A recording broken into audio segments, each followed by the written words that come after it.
Uber and Lyft has just announced that they are laying off several of its employees. Now, does this mean that they're going to be able to stay afloat after this whole pandemic is over? Will they survive? What's going to happen? That's what we're going to be talking about right now.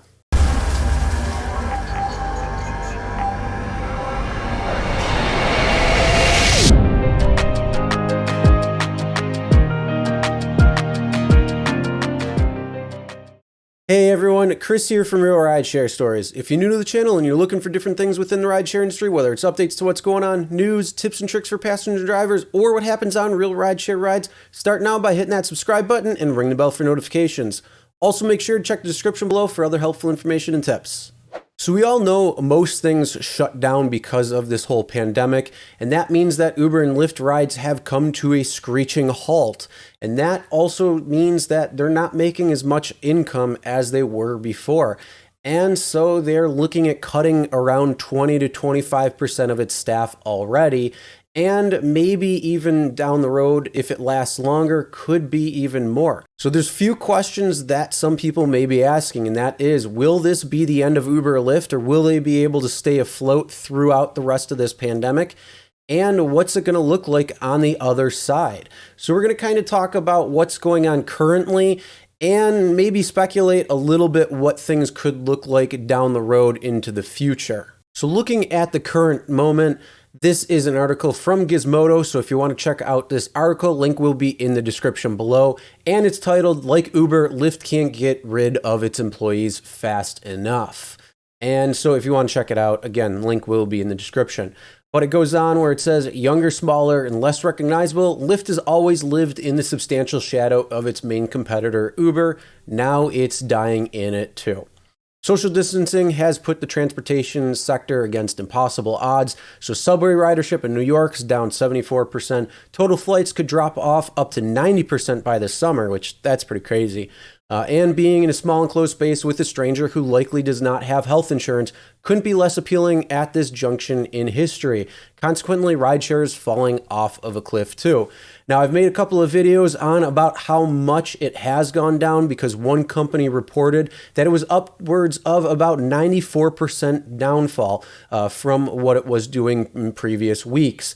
Now, that is a substantial chunk out there. And for any driver who is out there still probably knows that, yeah, there's a lot of rides that aren't happening because there's a lot of things shut down and people just don't want to use a service if they don't have to.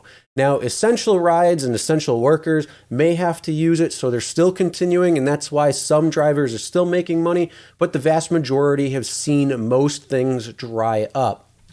So, reported by CNBC, Lyft is laying off 982 of its current employees and furloughing an additional 288. So, taken together, this trims their current workforce by 22%. That's a huge drop-off.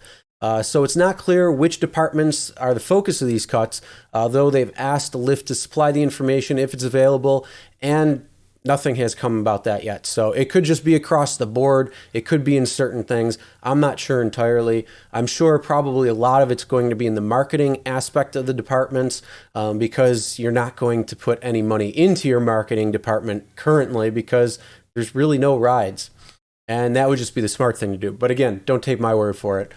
So Uber, it was reported just yesterday by The Information, is also staring down layoffs of up to 20% of its staff.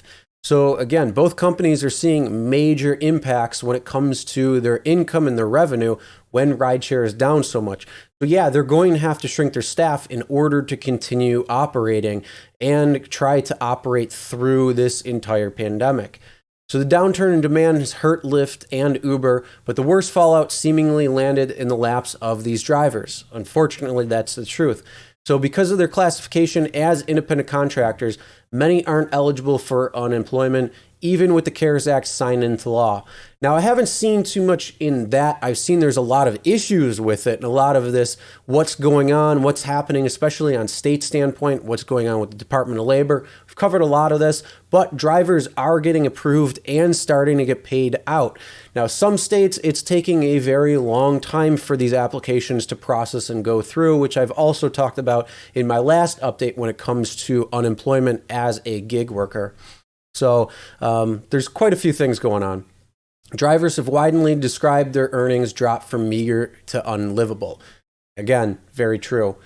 So in tandem with shredding over a fifth of its staff, Lyft wrote in an SEC filing today that it also implemented reductions in base salary for exempt employees for a 12-week period beginning in May 2020, consisting of a 30% reduction for executive leadership. So that means they're going to take home 30% less for 12 weeks to see if this will help ride out, 20% less for vice presidents, and 10% for all other exempt employees. So everybody in Lyft is pretty much getting a pay cut because of this whole pandemic.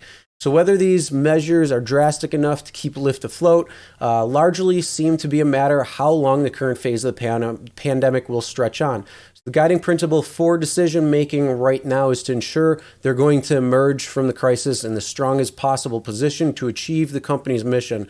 And that's what Lyft CEO Logan Green wrote in a statement. So then it brings up the question is, will this be enough to actually see through the entire pandemic and go out on the other side? And that is really hard to answer because nobody knows exactly how long this thing is going to continue on. And then after things start opening, what is actually going to look like? Will people still be uneasy about going out and going to different things? Will there be a limited amount of people allowed in restaurants or bars or things along that nature? What will it actually look like? So unfortunately, we don't really know or have any type of answer or anything like that.